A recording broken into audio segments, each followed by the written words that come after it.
Hello everyone, welcome to the crash course on Python for Geospatial Data Scientists. I don't want to make this sound like a lecture, but before we start this series, creating this playlist, it's necessary to cover a couple of things, so stay with me.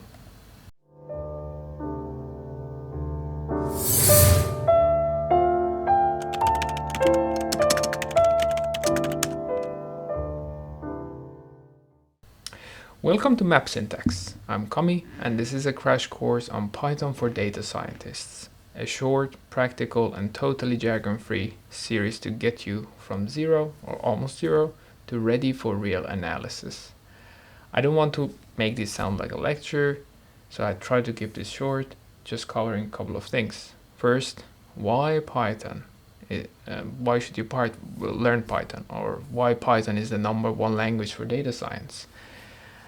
And what is our approach in this crash course? Because there's a lot of Python materials already out there, so why do we need yet another one? So let's get it started. So why Python?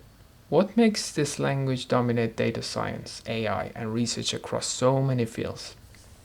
I have a number of reasons for that. First, simplicity. Python reads almost like English. Just look at this example here. If you have seen code in other languages, they look pretty scary. They're often full of curly braces, semicolons, and weird punctuation. Python drops all that and keeps only what matters, which is the logic and the structure. That's it. No unnecessary symbols. You can focus on the idea and not so much on the syntax. Second reason is the community and ecosystem.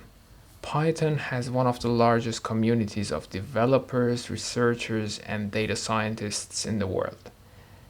That means thousands of tutorials, ready-made packages, and answers to almost any problem that you may encounter in your work. Third, libraries. When you work with data, you don't want to reinvent the wheel every time you have a need for it.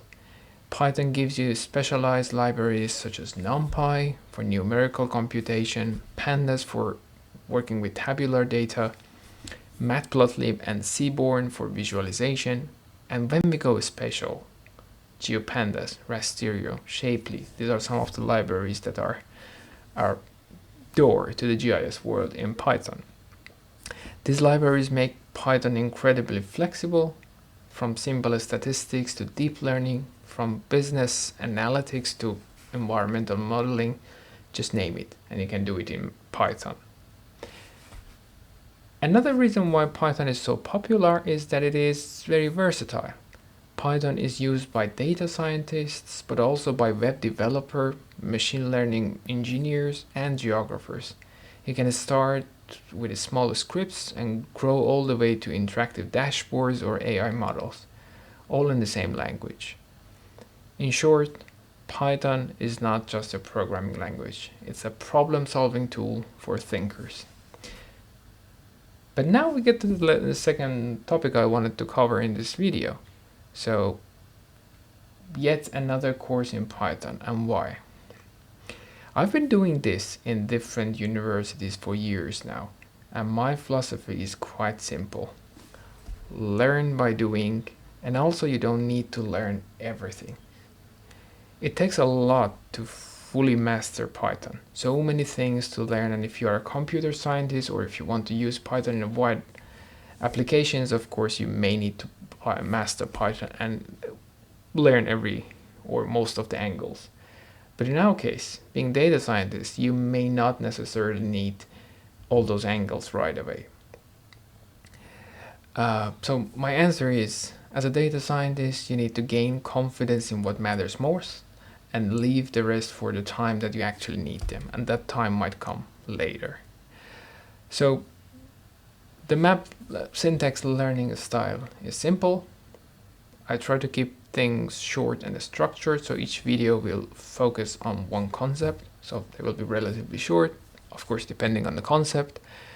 They will be practical. Every lesson ends with code you can run yourself, so we do the coding together, and connected. We will constantly link programming concepts to the data science and geospatial thinking, so you will do things in the context.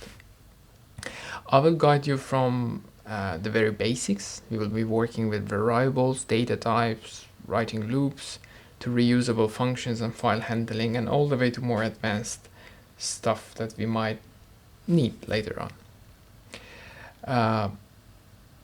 So by the end of this playlist, you will understand how data scientists actually think in Python, and you will be ready to dive into more advanced topics, but we will get to that later. The next thing we will be doing in the next video actually is setting up our Python environment. So follow that video. Let's set up our Python environment, and then we get started with the actual coding. See you in the next video.